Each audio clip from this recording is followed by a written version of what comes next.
Hello everyone, I'm Michael, and today, I'm going to tell you a story.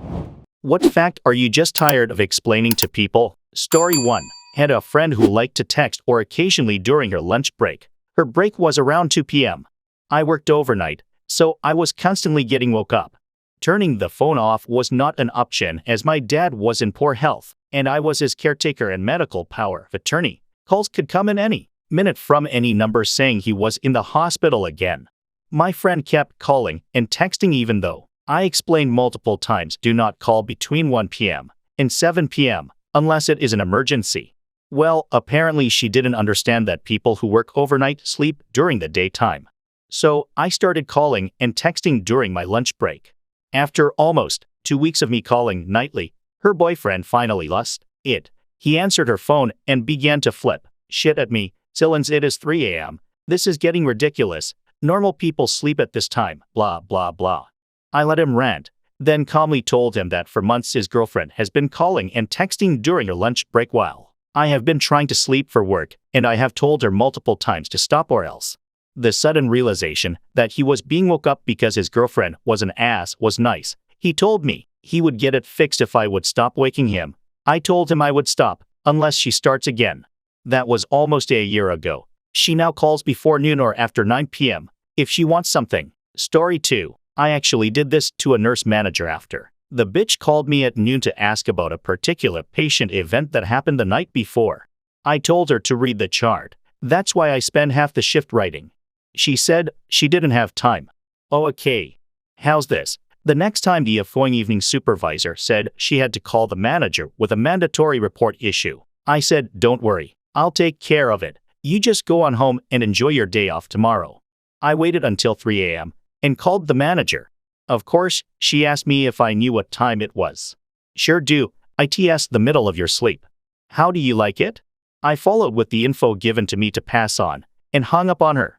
The director of nursing asked me what happened at our next supervisor's meeting. When I told him, he laughed. Story 3. Everything is made of chemicals. Not everything natural is good and not everything man-made is bad. My kids asked me how to deal with this when discussing peer pressure. I told them to start politely, then gradually ratchet up to the mic drop, get in a bladed stance, take your glasses off, lean a bit forward, and say, in a slightly elevated tone, I ain't fucking with you for doing it. Why are you fucking with me for not doing it, huh? One kid arches his brow and nods his head thoughtfully. The other kid asks what if he throws a punch. I say he won't, because peer pressure is bullying, and bullies are pussies. He says, but what if they do? I say, beat his ass. He won't call the cops while he is holding. Both kids reported later that they used this tactic once during their teen years. Once each, and never again. Story 4. That type 1 diabetes isn't caused by your diet, and it cannot be cured. My mom had to stop a nurse from giving her something once and was like, I'm a diabetic. I can't have that, and she said the nurse looked at her and goes, you don't look diabetic. Yeah, no, that part escapes me, and I don't want to talk out of my ass. I know she had issues with doctors trying to glucose test her while she was pregnant, but I don't remember if that was the same time or not.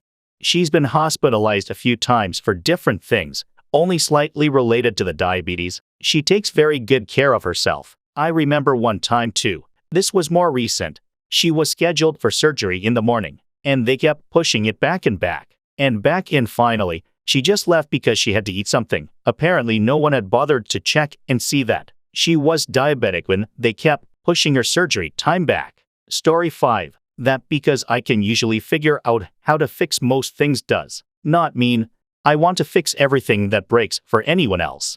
Recently moved into a new apartment with my best friend, and I became terrified of becoming the in-house repairman after I fixed the garbage disposal and cleared the drain. I'm worried because he doesn't do any handiwork in the house, and I just kinda did it without talking with him, which feels like it's setting a precedent. Story 6. Just because someone doesn't always need their disability aids, that doesn't mean they're not disabled and faking it. Someone who needs a wheelchair to get around doesn't always mean they can't use their legs. They can still walk short distances. I have a friend who needed a walker when he was 33. He didn't need it all the time, but he still needed it. He hated it. He hated that people were looking at him. He hated the way they seemed to judge him. He hated going into some places with the walker one day, but without it another day, and assumed that people there thought maybe he was faking it. After several months of bullshit and him constantly worrying what other thought and him attempting to not use it at all, he had a fall, spent a month in a rehab facility, and several months of physical therapy. He decided that people can judge all they want. Their thoughts don't help his health, so fuck them. He is 42 and has been using his walker without a second thought for about 8 years now. If someone says something like he is too young for that or some other comment about something they know nothing about, he tells them to mind their own business. So, if you need it, use it. Ignore the people. Their judgment won't matter when you injure yourself trying to avoid their judgment. Story 7. The difference between type I and 2 diabetes, two completely different diseases. Being a healthcare worker, and sometimes even having to explain it to my coworkers, is tiring. Yeah. Type 1 is when your own immune system destroys your own pancreas, cells capable of producing insulin. It's an autoimmune disease, and without supplied insulin you'll die. Added addition, you can also technically develop type 1 due to physical damage to the pancreas, and thus become incapable of producing insulin. But type 1 typically refers to the autoimmune variety. Type 2 is when your blood sugar is high enough long enough that your cells become resistant to the mechanism of your own endogenous insulin, which strains and exhausts your pancreas as it churns out more and more insulin to try and clear your blood of excess sugar. It can be managed by diet and lifestyle changes to a point, especially if caught early. You can also have an underactive pancreas relative to other people, whether due to medication or disease, making it harder to clear blood sugar even with a balanced diet. Then there's diabetes insipidus and gestational diabetes.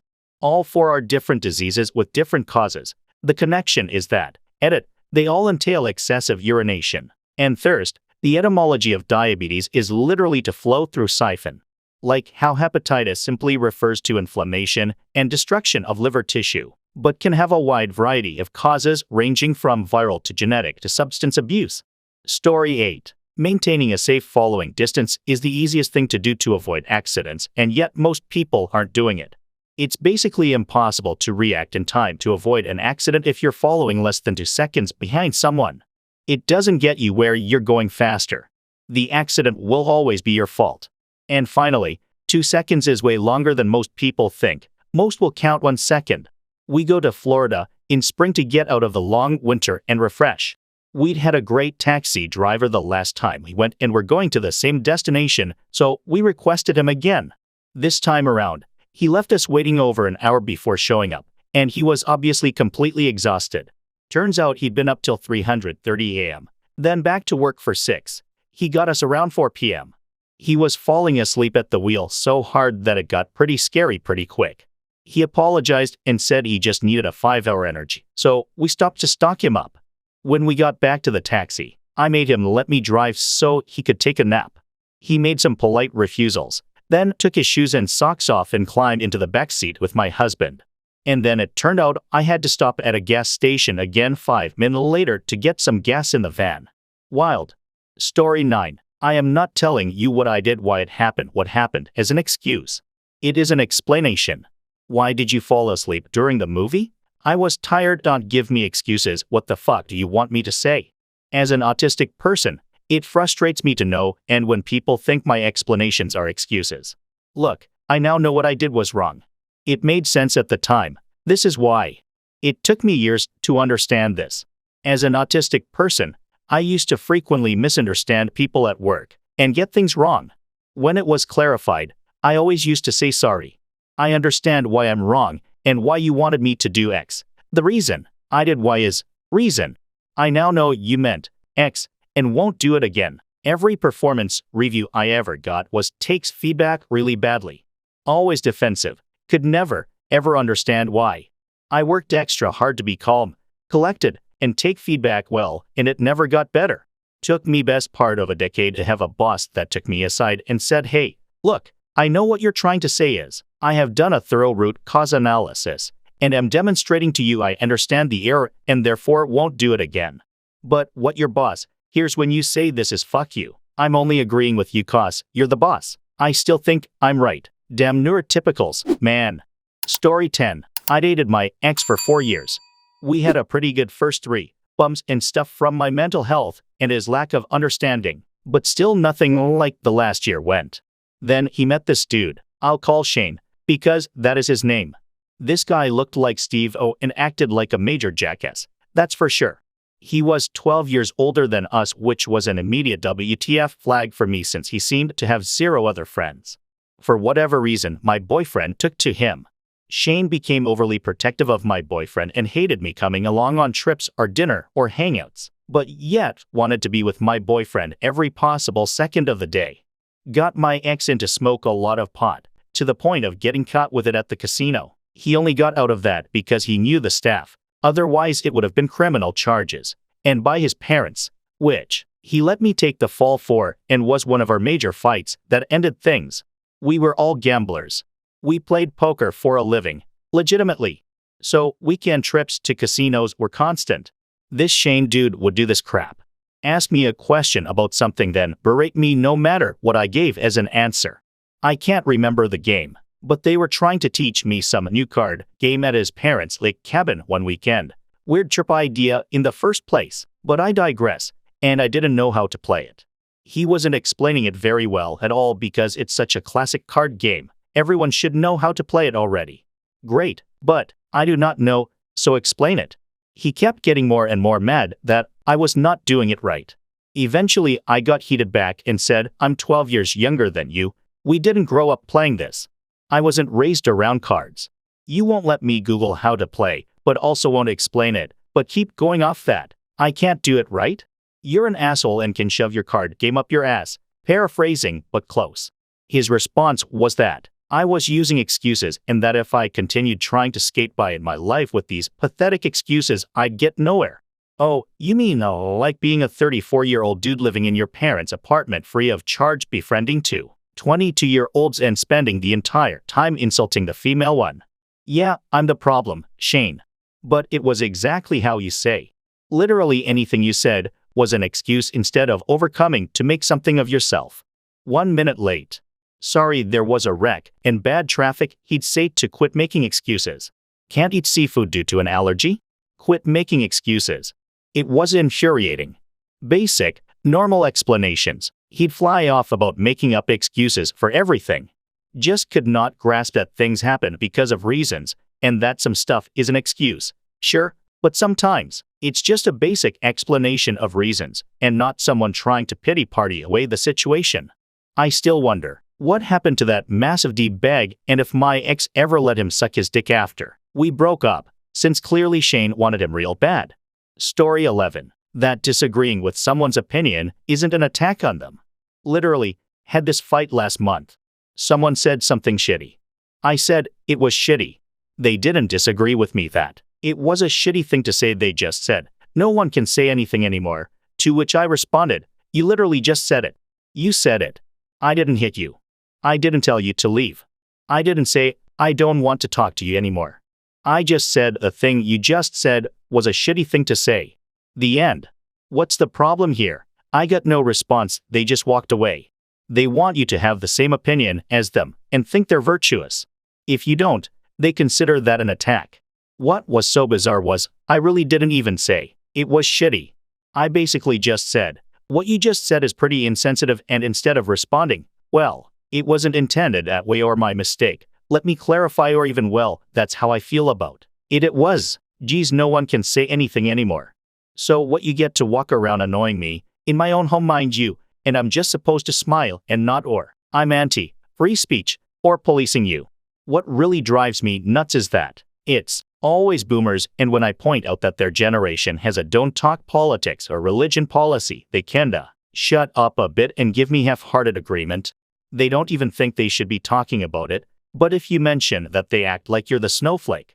Meanwhile, I'm more than ready to talk, or even yell it out if you want to, but then they hate when you show them actual data instead of clips from Fox News or OWN. Story 12. Shaving doesn't make your hair grow back thicker. That's more of a misunderstanding.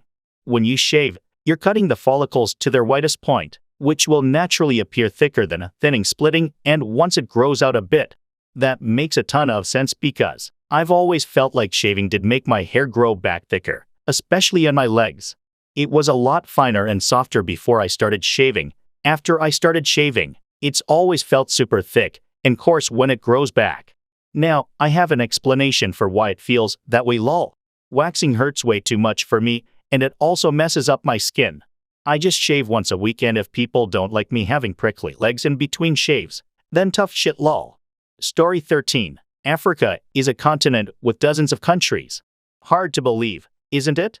But until about 20 years ago, Africa was code, and the teachings about any of did indeed speak of it as though everybody in Africa lived in the same place, all acted as one entity, except Egypt, for reasons, and Ethiopia because everybody over there was starving to death.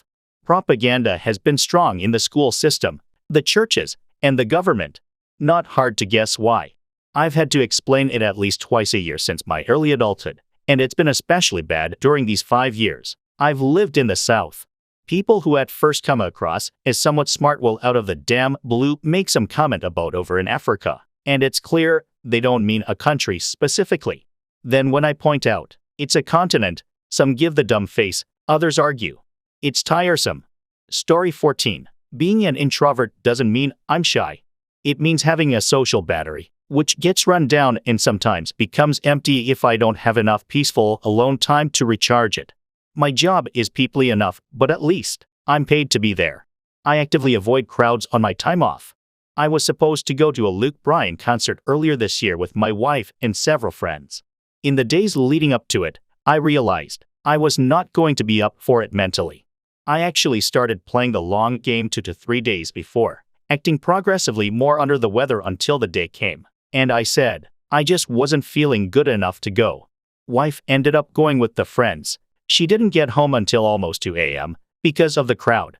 She came right out and said she was certain I would have been fucking miserable being asshole to asshole with thousands of early mid-20s drunken assholes. People were literally face-planting pass out drunk on the sidewalks.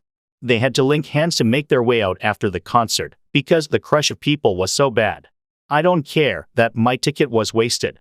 2 tickets plus our share of VIP parking for tailgating was $160. I chalked that up as money spent to be able to have a quiet night at home with puppers. I did make up for not seeing those friends. However, on July 4th, wife and I were originally supposed to go to a large party where we didn't know anyone. We decided instead to take those same friends up on an invite to their house for the evening. Turned out we know a lot of people there and had a great time. Didn't feel my battery run down in the slightest.